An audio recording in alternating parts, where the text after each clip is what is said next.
Good morning, students.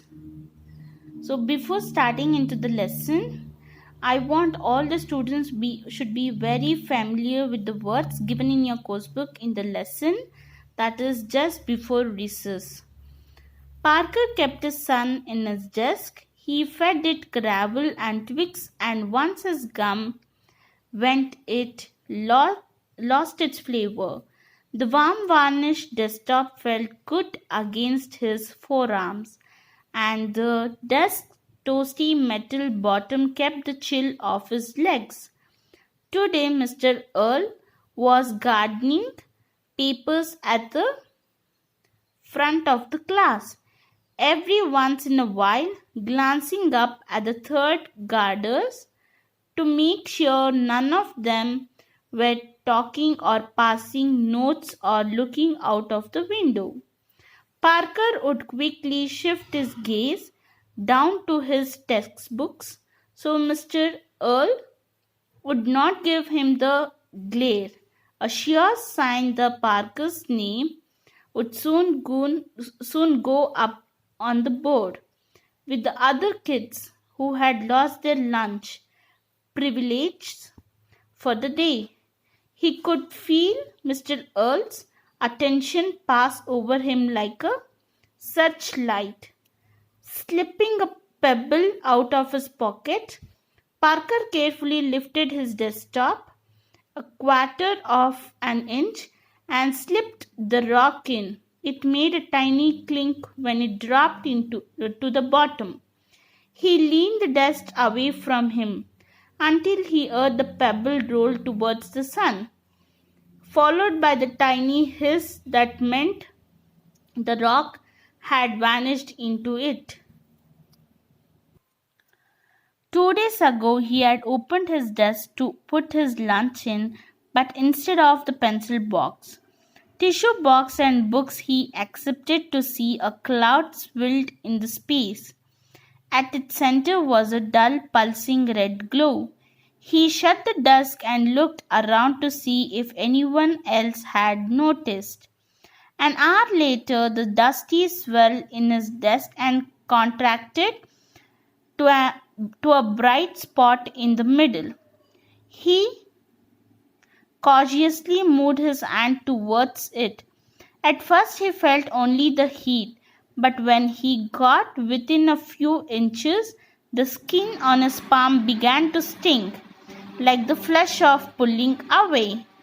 He snatched his hand back and then tried a pencil when the point moved close enough. The pencil tugged towards the sun. It then snapped out of his fingers into the tiny light, brightening it slightly in the process. Now the sun was large as a golf ball. When Parker rolled a marble across his desk, its path would curve towards the sun within some time, circling several times before resting exactly about it. Parker, Mr. Earl said, your reading group is waiting for you. In the back of the class, his 3 reading partners sat on the mats, their books on their laps. Parker pushed away from his desk and joined them. Where's your book? Mr. Earl said, his eyebrows contracting into a single line above his lines. Parker shrugged. Mr. Earl growled, you need to be more responsible, young man. Go get your book. The other students looked on, revealed that Mr. Earl's attention was on Parker and not on them. I don't have it, sir, said Parker. It had disappeared into the sun along with everything else. Mr. Earl's hand clenched slightly. Parker crinked as his teacher pushed away his desk. Mr. Earl almost never left his desk. Students came to him. He did not go to students unless the infraction was terribly bad. You, young man, are irresponsible. Remember our talk about responsibility on the first day of school. He looked at each of his students who nodded in turn. Isn't your book in your desk? Where it belongs? No, sir, said Parker. How could he explain about the swirling dust, the pulsing red glow, the sun's pinpoint of light? Of course it is. That is where your books should always be. Everything in its place, a place for everything. It's that right? His question sounded like an accusation.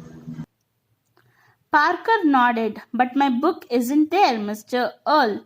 The teacher took two long strides and stood beside Parker's desk. Before the boy could speak, Mr. Earl threw the desktop open.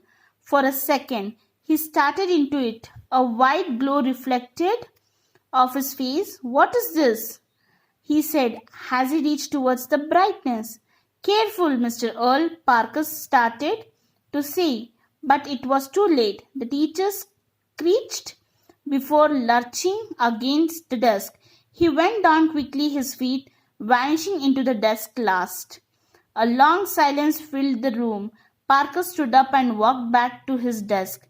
The sun within had grown, its heat baking like a tiny oven. He closed the top, which snapped down hard on its own at the last moment.